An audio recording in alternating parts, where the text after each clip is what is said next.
आपको भी आगे तंग परेशान किया जा रहा है, उन्हीं के केस में आपको जोड़ा जा रहा है, तो उसे क्या कैसे देखते हैं आप? जो लोग उनके लिए खड़े हो रहे थे, जो लोग आवाज़ उठा रहे थे, उनको पुलिस टारगेट कर रही है। उनको बार बार उनके घर वालों, जैसे मेरे घर पे और ये जो साथी मेरे साथ खड़े हुए हैं, इनके घर पे भी पुलिस जा के उनको धमका रहे हैं, घर वालों को बोल रहे हैं कि उनको पेश कर दो, उनका नाम उस लिस्ट के अंदर है जो उन्होंने लिस्ट बनाई हुई है। किसानों के मुद्दे हैं, किसानों का आंदोलन चला हुआ है, उसके साथ किसान और मजदूरों की एकता भी बनी हुई है। उस एकता से ये लोग डरते हैं, उनको टारगेट करके एक एक लोग को पकड़ के अलग अलग करके उनको पीट के, उनको डरा के, धमका के उनको पीछे करना चाहते हैं, लेकिन हम लोग पीछे हटने वालों में से नहीं हैं। 70 साल पहले देश आज़ाद हुआ था तो भगत सिंह ने भी यही कहा था कि हम पूंजीपति के हाथों में कभी भी देश नहीं देना चाहेंगे, क्योंकि वो गरीब तबके को दबाएंगे।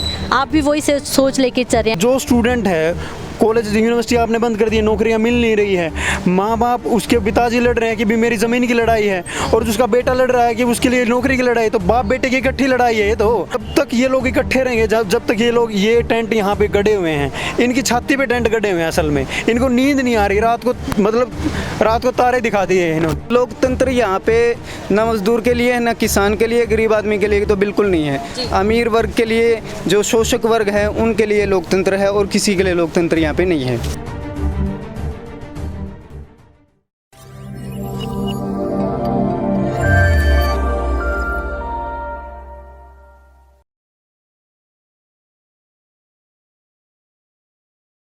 ਦਰਸ਼ਕੋ ਤੁਸੀਂ ਬਣੇ ਹੋਏ ਹੋ ਪੰਜਾਬ ਨਿਊਜ਼ ਦੇ ਨਾਲ ਤੇ ਮੈਂ ਹਰਜੀਤ ਕੌਰ। ਜਿੱਥੇ ਮਜ਼ਦੂਰਾਂ ਦੀ ਗੱਲ ਕਰਦੇ ਆ ਤਾਂ ਸਾਡੇ ਨਾਲ ਵੀ ਇੱਕ ਛਾਤਰ ਏਕਤਾ ਮੰਚ ਦੇ ਸਟੂਡੈਂਟ ਸਾਡੇ ਨਾਲ ਮੌਜੂਦ ਆ, ਜਿਹੜੇ ਕਿ ਲਗਾਤਾਰ ਮਜ਼ਦੂਰਾਂ ਦੇ ਨਾਲ ਕੰਮ ਕਰ ਰਹੇ ਨੇ। ਜਿਸ ਤਰ੍ਹਾਂ ਨੌਦੀਪ ਤੇ ਸ਼ਿਵ ਕੁਮਾਰ ਦੇ ਕੇਸ ਦੇ ਵਿੱਚ ਵੀ ਇਹਨਾਂ ਨੇ ਹੈਲਪ ਕੀਤੀ ਆ। ਇਹ ਸਾਡੇ ਨਾਲ ਸਟੇਟ ਪ੍ਰੈਜ਼ੀਡੈਂਟ ਨੇ ਤੇ ਨਾਲ ਹੀ ਸਾਡੇ ਜ਼ਿਲ੍ਹਾ ਪ੍ਰੈਜ਼ੀਡੈਂਟ ਵੀ ਸਾਡੇ ਨਾਲ ਮੌਜੂਦ ਆ। ਗੱਲਬਾਤ ਕਰਾਂਗੇ ਜਿਸ ਤਰ੍ਹਾਂ ਅੱਜ ਵੀ ਨੌਜਵਾਨਾਂ ਦੇ ਨਾਲ ਇਹ ਖੜ ਕੇ ਕੰਮ ਕਰ ਰਹੇ ਨੇ, ਉਸ ਵਿਸ਼ੇ ਤੇ ਸਾਰੀ ਗੱਲਬਾਤ ਕਰਾਂਗੇ। ਤਾਂ ਹੁਣ ਵੀ ਕਿਤੇ ਨਾ ਕਿਤੇ ਇਹਨਾਂ ਨੂੰ ਤੰਗ ਪਰੇਸ਼ਾਨ ਕੀਤਾ ਜਾਂਦਾ ਪ੍ਰਸ਼ਾਸਨ ਵੱਲੋਂ, ਕਿਉਂ ਤੰਗ ਪਰੇਸ਼ਾਨ ਕੀਤਾ ਜਾ ਰਿਹਾ, ਕਿਸ ਮੁੱਦੇ ਨੂੰ ਲੈ ਕੇ ਉਹ ਇਹਨਾਂ ਨਾਲ ਆ ਕੇ ਜਿਹੜਾ ਮਿਲਦੇ ਗਿਲਦੇ ਨੇ, ਇਸ ਬਾਰੇ सारी गलबात करेंगे। पहला तो स्वागत करते हैं। सत श्री अकाल। सत श्री अकाल जी। क्या नाम है जी आपका? मेरा नाम अंकित है। अंकित जी, पहले तो हम आपके संगठन के बारे में जानकारी लेना चाहते हैं। जैसे आपने बोला कि छात्र एकता मंच है आपका, तो इसमें आप कौन कौन काम करते हैं और किस विषय पे काम करते हैं? एक्चुअली हमारा संगठन है छात्र एकता मंच। लगभग 8 साल से हरियाणा के अलग अलग ज़िलों के अंदर, यूनिवर्सिटी में, कॉलेजों के अंदर, वहाँ पे हम लोग काम कर रहे हैं। और पिछले 6 महीने से ज़्यादा, जब लॉकडाउन लगा हुआ तो 1.5 साल से यूनिवर्सिटी कॉलेज बंद है, तो हम लोग किसान आंदोलन के अंदर ही लगातार काम कर रहे हैं। यहीं पे हम लोग काम कर रहे हैं। आंदोलन शुरू हुआ तो तब आप यहीं पे थे? बिल्कुल, हम लोग यहीं पे, हम लोग साथ में ही, जब पूरे लोग ट्रॉलियों में आ रहे थे, हम लोग साथ में ही उनके थे, आए हुए थे। हाँ जी। शिव कुमार और नवदीप को आप कैसे मिले, उनके संगठन से आप कैसे मतलब कि मिले थे? देखिए, शिव कुमार जो है सोनीपत से ही है, और स्टूडेंट ऑर्गेनाइजेशन के बतौर हम लोग वहाँ पे काम करते हुए एक दूसरे के साथ मिलते रहते थे यहीं पे भी। और किसान आंदोलन के साथ जब से संघर्ष शुरू हुआ है, हम लोग और मजदूर अधिकार संगठन के लोग भी साथ में ही रहते हुए संघर्ष को आगे बढ़ा रहे थे। हाँ जी। जिस हिसाब से उन्होंने भी बोला कि आपको भी आगे तंग परेशान किया जा रहा है, उन्हीं के केस में आपको जोड़ा जा रहा है, तो उसे क्या कैसे देखते हैं आप? देखिए, जब नवदीप कौर और शिव कुमार को अरेस्ट किया गया, तो उनकी अरेस्टिंग के तुरंत बाद हम लोगों ने थाने के अंदर जाना है या कोर्ट के अंदर जाना है, कहीं पे अर्जी लगानी है, या किसी तरह के जितने भी तरह के प्रयास हम लोग कर सकते थे, लोगों को मोबिलाइज़ करना है, आंदोलन करना है, हमने तुरंत शुरू कर दिए थे। उसके बावजूद पूरी दुनिया के अंदर नवदीप कौर के लिए और शिव कुमार के लिए आवाज़ उठी कि जिस तरीके से टॉर्चर किया गया शिव कुमार का, जेल के अंदर अवैध कस्टडी के अंदर रख के उसको पीटा गया बहुत बुरी तरीके से। हमने लोगों के अंदर जाके पुलिस को और पूरे स्टेट को एक्सपोज किया कि कैसे किसान आंदोलन चल रहा है, उसके बावजूद सरकार कितनी क्रूरता के साथ जो लोग ग्राउंड पे, ग्राउंड रियलिटी को दिखा रहे हैं, ग्राउंड मजदूरों के अंदर काम कर रहे हैं, उनके ऊपर किस तरीके से अटैक कर रहे हैं। हमने लगातार लोगों के अंदर जाके बातचीत रखी, और उसके लोगों के दबाव के बावजूद आंदोलन के बाद उनको ज़मानत भी मिल गई। ज़मानत मिलने के बाद अभी हो क्या रहा है, अभी उन दोनों को ज़मानत मिल गई, लेकिन जो लोग उनके लिए खड़े हो रहे थे, जो लोग आवाज़ उठा रहे थे, उनको पुलिस टारगेट कर रही है। उनको बार बार उनके घर वालों, जैसे मेरे घर पे और ये जो साथी मेरे साथ खड़े हुए हैं, इनके घर पे भी पुलिस जा के उनको धमका रहे हैं, घर वालों को बोल रहे हैं कि उनको पेश कर दो, उनका नाम उस लिस्ट के अंदर है जो उन्होंने लिस्ट बनाई हुई है, पता नहीं कितने लोगों का नाम उसके अंदर डाला हुआ है। क्योंकि जो लोग यहाँ पे एक्टिव हैं उनको देख रहे हैं पुलिस की, किसानों के मुद्दे हैं, किसानों का आंदोलन चला हुआ है, उसके साथ किसान और मजदूरों की एकता भी बनी हुई है। उस एकता से ये लोग डरते हैं, इससे सरकारें भी डरती हैं कि भी ये लोग अगर एक हो गए तो आप लोग टिक नहीं पाओगे। और उसके साथ साथ जो युवा वर्ग है, जो स्टूडेंट है, वो लोग भी आ रहे हैं। तो ये जो यूनिटी पूरे ब्रॉड लेवल पे यूनिटी बन रही है, इससे उनको खतरा है। और हम लोग लगातार गांव के अंदर अलग अलग किसान संगठनों के साथ जाके गांव में मीटिंगें करना, हमारे कल्चरल फ्रंट है उसके तहत हम नाटक लेके जाते हैं, नुक्कड़ नाटक करते हैं, गांव के अंदर मीटिंगें करते हैं। कल्चरल फ्रंट के अंदर गीत, रागणियाँ और अलग अलग तमाम तरह के तरीक़ों से लोगों को जागरूक करने का प्रयास करते हैं। तो ये चीज़ें उनको देख रहे हैं कि भाई लोग अभी कम है आंदोलन के अंदर, क्योंकि बहुत सारा काम गांव में भी चला हुआ है। तो वो देख रहे हैं कि भाई लोग आ कहाँ से रह गए। बहुत सारी अलग अलग जो कॉल हुई हैं, हज़ारों की तादाद में लोग एक साथ इकट्ठे हो रहे हैं। तो ये देख रहे हैं कि लोग इकट्ठे कैसे हो रहे हैं। तो उन्होंने पाया कि बहुत सारे जो संगठनों के लोग हैं वो जाके गांव के अंदर काम कर रहे हैं, गांव में मीटिंगें कर रहे हैं, गांव में लोगों को जागरूक कर रहे हैं। तो वो जो लिंक है ना, उनको तोड़ना चाहते हैं। उनको टारगेट करके एक एक लोग को पकड़ के अलग अलग करके उनको पीट के, उनको डरा के, धमका के उनको पीछे करना चाहते हैं। लेकिन हम लोग पीछे हटने वालों में से नहीं हैं, क्योंकि लगातार जैसे भी हम लोग देख रहे हैं, कितने ही लोग यहाँ पे आंदोलन जीतने के लिए आए थे, कितने ही लोग यहाँ पे इसलिए आए थे कि भी हम लोगों को सरकार हमें कुछ देगी, कुछ मिलेगा, लेकिन वो अपनी जान भी कुर्बान कर गए। बहुत सारे लोग वो यहाँ पे मरने नहीं आए थे, वो यहाँ पे आंदोलन लड़ने आए थे। तो हम लोग उन्हीं की विरासत को हम लोग गांव के अंदर लेके जा रहे हैं और उन्हीं के हिसाब से हम लोग यहाँ पे लगातार बने हुए हैं। जी अंकित जी, आप कैसे देखते हैं, एक तरफ तो किसान आंदोलन चल रहा है, तो वैसे भी यहाँ पे नारा दिया जाता है कि किसान मजदूर एकता जिंदाबाद, जो सभी को एक करने की कोशिश करे कि मजदूर भी यहाँ पे जुड़ने चाहिए, क्योंकि जब मजदूर और किसान एक होंगे तभी ये संघर्ष भी हम जीत सकते हैं। लेकिन सरकार का कैसे देखते कि क्या सरकार को मजदूर ने वोट नहीं डाली, उनके दोबारा उनका कोई फर्ज नहीं बनता, उनको कोई सहायता नहीं मिलनी चाहिए, जिस हिसाब से उनको दबाया जा रहा है? बिल्कुल दबाया जा रहा है। जैसे लॉकडाउन के आड़ में स्टूडेंट्स के लिए न्यू एजुकेशन पॉलिसी लेके आए, उसके अंदर कुछ नहीं, आपने स्टूडेंट्स के हित का सब कुछ खत्म कर दिया है।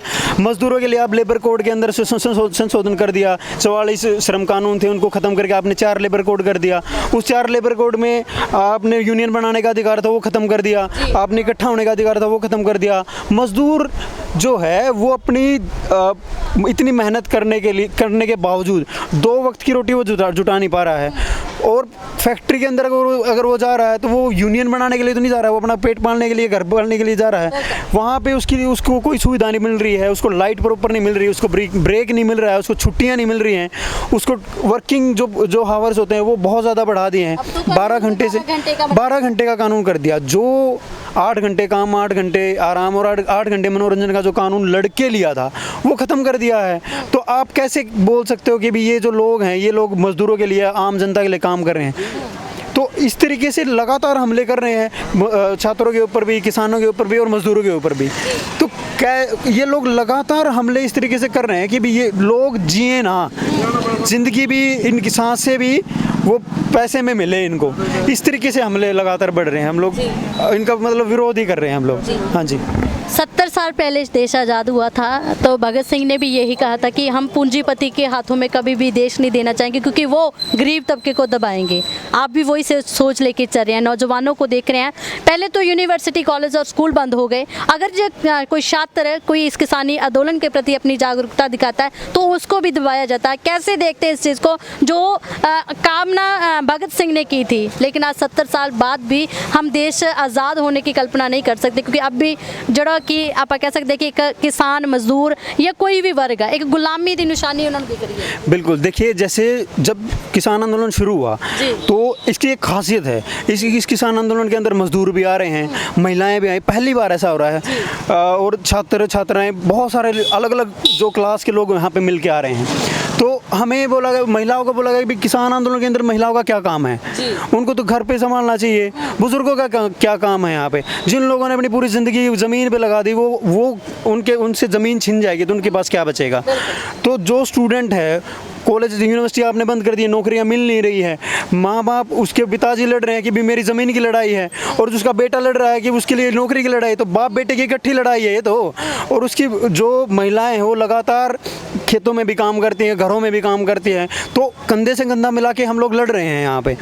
लेकिन जिस तरीके से बांट के लोगों को देखा जा रहा है ना कि भी महिलाओं का आंदोलन महिलाएं लड़ेंगी, किसानों का आंदोलन किसान लड़ेंगे, मजदूरों का आंदोलन मजदूर लड़ेंगे, छात्रों का आंदोलन छात्र अलग लड़ेंगे, ये जो पूरी पॉलिसी है ना, ये अलग अलग बांटने की पॉलिसी है। और इस आंदोलन ने ये बात स्थापित की है कि भी जब लोग एकजुट होते हैं ना तो ये लोग थर थर कांपते हैं। आपको लगता है कि अगर आंदोलन के सामने एकजुटता हो जाएगी तो सरकार को वाकई इस आंदोलन को वो जिताना पड़ेगा? बिल्कुल, वो लोग डरे बैठे हैं कि ये लोग कैसे इतना लंबे टाइम तक एक शांतिपूर्ण आंदोलन चला रहे हैं। बहुत सारी कोशिशें की इन्होंने, बहुत सारे लोगों को भेजा आंदोलन को तोड़ने के लिए, बहुत सारी साजिशें रची, चाहे वो झंडे वाली घटना हो, चाहे कोई भी साजिशें, इन्होंने सारी चीज़ों का लोगों ने पर्दाफाश किया, इनकी साजिशों का पर्दाफाश किया और इनको मुंह तोड़ जवाब दिया। और जब तक ये लोग इकट्ठे रहेंगे, जब तक ये टेंट यहाँ पे गड़े हुए हैं, इनकी छाती पे टेंट गड़े हुए हैं, असल में इनको नींद नहीं आ रही रात को, मतलब रात को तारे दिखा दिए हैं इन्होंने, किसानों ने। तो हम लोग यही इसी तरीके से देखते हैं। आप अपने संगठन की तरफ से क्या मजदूरों को जागरूक कर रहे हैं, इस किसानी आंदोलन में लेकर आ रहे हैं आप? बिल्कुल, हम लोग जा रहे हैं मजदूरों के अंदर भी, खेत मजदूरों के अंदर भी, हम लोग गाँव के अंदर भी जा रहे हैं भी।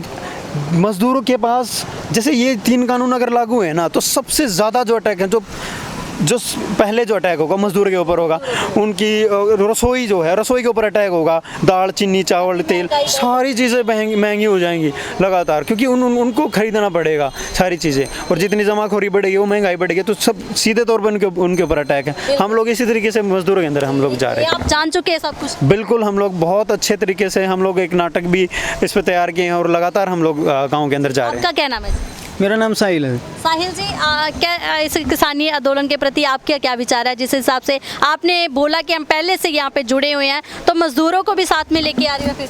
जी, मतलब जैसे साथी अंकित ने बताया है कि जब आंदोलन शुरू हुआ था नवंबर में, तो मतलब शुरू से ही आंदोलन के अंदर हम एक्टिव हैं और लगातार मतलब गांव के अंदर जा रहे हैं, मजदूर आबादी के अंदर हम जा रहे हैं, किसानों के अंदर हम जा रहे हैं। मतलब एक कानून सीमित करना चाह रही है सरकार के भाई एक किसान है या मतलब इन्हीं के ऊपर इफेक्ट है या नहीं है, इन्हीं के लिए लेके आए जा रहे हैं। लेकिन जो इनका नुकसान है वो जो आम जनता है या आम आबादी है, मजदूर है, किसान है या फिर स्टूडेंट है या जो भी है, मतलब हर एक को ये जो है इफ़ेक्ट करने वाले हैं। क्योंकि जो जमाखोरी जब होगी तो महंगाई बढ़ेगी। महंगाई ये नहीं देखेगी कि ये मजदूर है या किसान है, स्टूडेंट है, वो सबको एक कतार में रख के काटती चली जाएगी और मतलब हर एक को ये नुकसान देने वाले हैं कानून।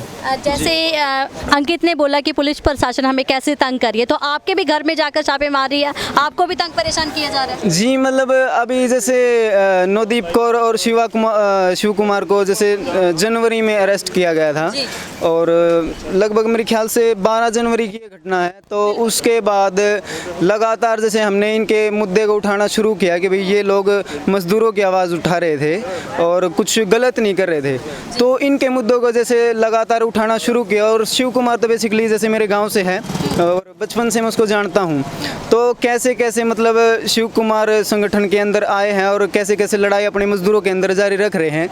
और पूरा मतलब मीडिया में इस तरीके से वो पूछ रहे हैं भाई शिव कुमार क्या है, कौन है, कैसे हैं, तो पूरा उनके सामने ऐसे रखा गया कि भाई ऐसे वो लड़ाई लड़ रहे हैं। और मतलब जैसे शिव कुमार को उठाया गया कस्टडी के अंदर, 10 दिन का शिव कुमार का अवैध रिमांड इन्होंने लिया और 10 दिन का कोर्ट से लिया, टोटल 20 दिन का इनका। जी, इनको बहुत मतलब ज़्यादा ही टॉर्चर किया गया है अवैध कस्टडी के अंदर और दोबारा से वैध कस्टडी के अंदर। जब ये अवैध कस्टडी के अंदर कुंडली के अंदर थाने के अंदर था, तो इसने किसी से कहा था कि ये मेरे दोस्त का नंबर है, इसके पास आप फ़ोन करो क्योंकि मेरी अरेस्टिंग हो चुकी है। शिव कुमार ने बोला ये किसी को पता भी नहीं है बाहर। तो शिव ने मेरा नंबर दिया, तो मेरे पास फ़ोन आया था कि ऐसे ऐसे आपका साथी और अरेस्ट हो रखा है है, आप देख लो आकर के। उसके बाद बातचीत करके फिर आगे उनकी हेल्प करने के लिए जी मतलब उसके बाद ही हमें शिव कुमार का पता लगा था कि भाई शिव कुमार अरेस्ट हो रखा है और अवैध कस्टडी के अंदर है। उसके बाद उनका अवैध रिमांड शुरू हुआ है। तो मतलब जैसे जैसे मेरे पास फ़ोन आया है और शिव कुमार का जैसे पुलिस वालों के ऊपर केस कर रखा है कि ऐसे अवैध कस्टडी के अंदर आप कैसे रख सकते हो, कि शिव कुमार तो उस घटना के अंदर भी मौजूद नहीं थे। शिव कुमार नहीं थे तो मतलब जैसे केस कर रखे हैं, मैं उस केस के अंदर गवाह हूँ, एक विटनेस हूँ। तो इन पुलिस वालों को ये लग रहा है कि भाई अगर कार्रवाई हुई तो ये सस्पेंड होने हैं और इनकी नौकरी जा सकती है। तो ये गवाह के तौर पे भी मतलब एक तरीके से दबाव बना रहे हैं, नहीं तो विटनेस को मतलब कि उखाड़ना चाहते कि विटनेस ना रहे। जी मतलब ये प्रेशर करके दबाव करके किसी भी तरीके से ये चाह रहे हैं कि भाई ये गवाही ना दे और इनको कोई नुकसान ना पहुँचे।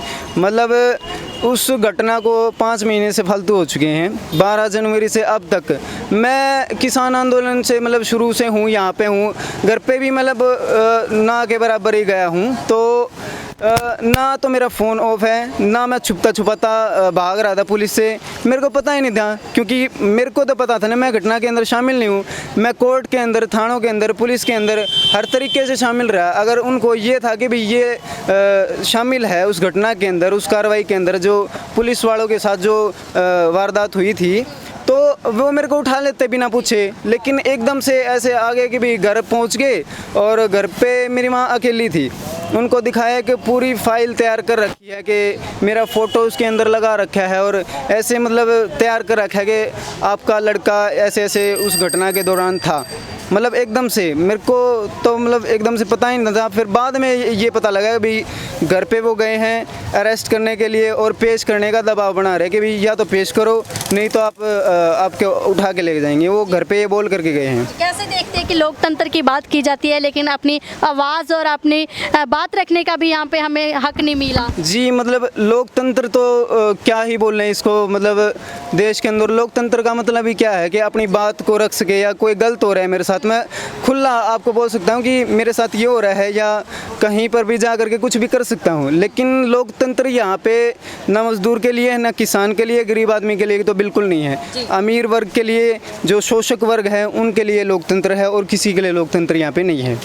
ਸੋ ਦਰਸ਼ਕੋ ਤੁਸੀਂ ਦੇਖਿਆ ਕਿ ਅੰਕਿਤ ਸੀ ਤੇ ਨਾਲ ਹੀ ਉਹਨਾਂ ਦੇ ਫਰੈਂਡ ਸਾਹਿਲ, ਤਾਂ ਤੁਸੀਂ ਦੇਖ ਸਕਦੇ ਕਿ ਉਹਨਾਂ ਦਾ ਕਹਿਣਾ ਹੈਗਾ ਕਿ ਜਿੱਥੇ ਲੋਕਤੰਤਰ ਦੀ ਗੱਲ ਕੀਤੀ ਜਾਂਦੀ ਆ ਪਰ ਉਹ ਲੋਕਤੰਤਰ ਸਿਰਫ ਵੱਡੇ ਘਰਾਣਿਆਂ ਵਾਸਤੇ ਹੈਗਾ, ਸਾਡੇ ਵਾਸਤੇ ਕੋਈ ਲੋਕਤੰਤਰ ਨਹੀਂ, ਸਾਡੀ ਕੋਈ ਆਵਾਜ਼ ਨਹੀਂ ਸੁਣ ਸਕਦਾ, ਸਾਡਾ ਕੋਈ ਹੱਕ ਨਹੀਂ ਕਿ ਅਸੀਂ ਕਿਸੇ ਦੇ ਅੱਗੇ ਜਾ ਕੇ ਆਪਣਾ ਜਿਹੜਾ ਕੇਸ ਆ ਉਹ ਲੜ ਸਕੀਏ। ਸੋ ਤੰਗ ਪਰੇਸ਼ਾਨ ਬਹੁਤ ਕੀਤਾ ਜਾ ਰਿਹਾ ਸੀ, ਪਰ ਫਿਰ ਵੀ ਛਾਤਰ ਏਕਤਾ ਮੰਚ ਵੱਲੋਂ ਲਗਾਤਾਰ ਆਪਣਾ ਕੰਮ ਕਰ ਰਹੇ ਨੇ ਉਹ ਮਜ਼ਦੂਰਾਂ ਵਾਸਤੇ ਜਿਨ੍ਹਾਂ ਦੀ ਕੋਈ ਆਵਾਜ਼ ਬਣ ਕੇ ਅੱਗੇ ਨਹੀਂ ਆ ਰਿਹਾ। ਸੋ ਬਣੇ ਰਹੋ ਪੰਜਾਬ ਨਿਊਜ਼ ਨਾਲ, ਲਗਾਤਾਰ ਤੁਹਾਨੂੰ ਇਦਾਂ ਦੀਆਂ ਸ਼ਖਸੀਅਤਾਂ ਦੇ ਰੂਬਰੂ ਕਰਵਾਉਂਦੇ ਰਾਂਗੇ। ਤਦ ਤੱਕ ਲਈ ਇਜਾਜ਼ਤ ਦਿਓ, ਧੰਨਵਾਦ।